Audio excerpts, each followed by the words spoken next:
Occupied the County 6 and communications.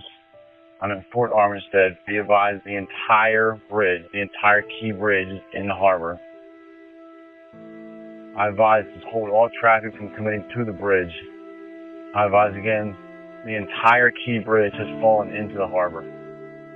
Francis Scott Key Bridge collapsing into the water. This happening just around 1:30 this morning. This is f***ing bad. Like, there is no bridge. Are you kidding me? It's like something's missing here in the skyline. The whole center span is gone completely. It's in the water. The discussion right now should be about the people, the souls, the lives that we're trying to save. For everyone who is offering prayers and supports, I can tell you those prayers are working and we are grateful.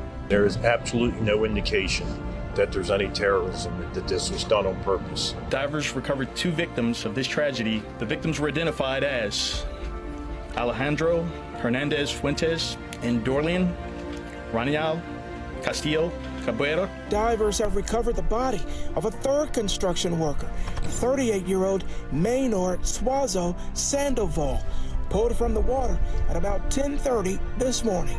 Somber news as the U.S. Army Corps of Engineers develops a tentative timeline to reopen the Port of Baltimore as recovery efforts continue. We know that there's someone's father, someone's husband, someone's son is out there, and that is an integrated part of the plan. That is not forgotten. The colonel also addressing plans to reopen the port. Work to be done, they say, with the Fort McHenry Channel reopened by the end of May. A tentative timeline, something the governor, since the collapse, had been reluctant to release. I'm here to say your nation has your back, and I mean it. Your nation has your back. The Army Corps and their partners will begin to move forward with the crane operations today. This is going to take time to clear this section of the collapse. It's not going to take hours. It's not going to take days. We have a lot more work to do, and we'll continue pushing until we get to the finish line. It's really extraordinary just to look at. For members of the U.S. Coast Guard responding to the crisis, who've made this trip many times before, they say it's a sight that still seems unreal. Just how big it really is, I'd say, and how big those pieces of the bridge are. Seeing it for ourselves, we can see why. Getting up close, you first spot the Dali, a ship the size of the Eiffel Tower. With a bridge strewn across it, it's striking. The part where the road suddenly drops off is haunting.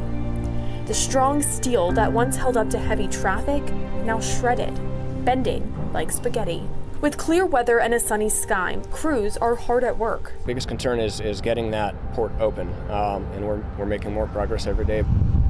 Using weights to break concrete, cutting steel, and cranes lifting it onto barges. Mixed emotions, but also knowing that we're on a path to recovery. They are, cutting the tougher pieces.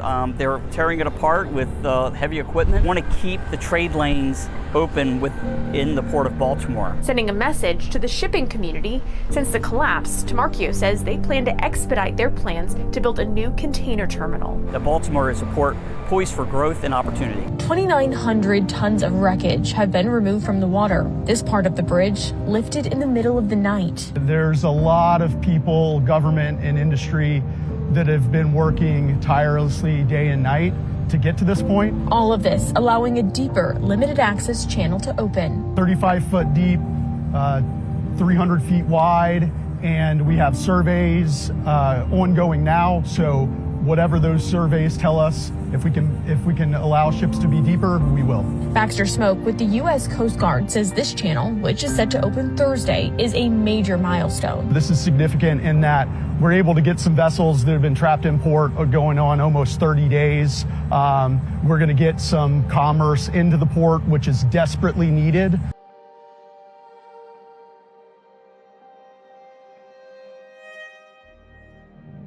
Last week, while the 35-foot deep limited access channel was open, 19 ships passed through, getting goods like lumber, sugar, fertilizer, and cement in and out of the port.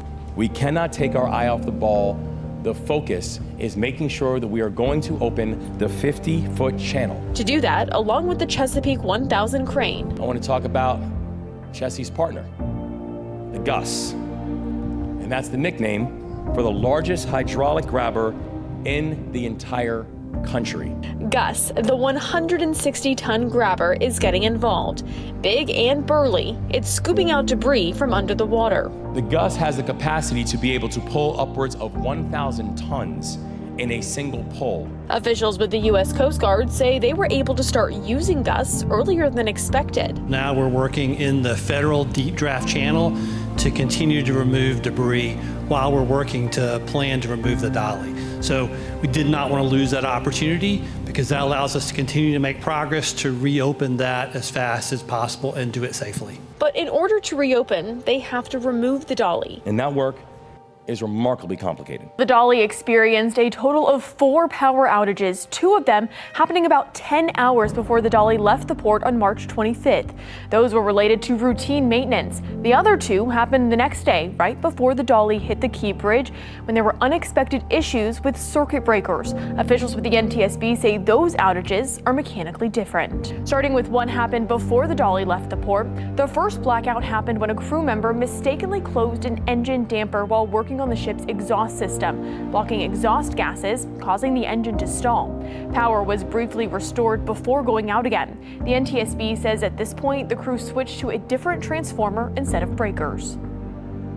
Switching breakers is not unusual, but may have affected operations the very next day on the accident voyage.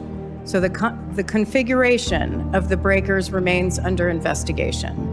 As we've reported before, a crane operator for the Port of Baltimore told us he saw some of these electrical red flags firsthand. He told us about issues with refrigerated containers before leaving the dock, something he says rarely happens. I ended up working 15 hours on that vessel. I was radioed up from the reefer mechanic and some of the longshoremen on the ship that was lashing containers that night that they were having electrical problems getting power to the reefers. Then the next day, on the 26th, before leaving the port, the captain reported that the ship was working properly. These were the moments right before the collapse. You can see the lights go out on the Dali. At this point, the Dali was about half a mile away from the bridge.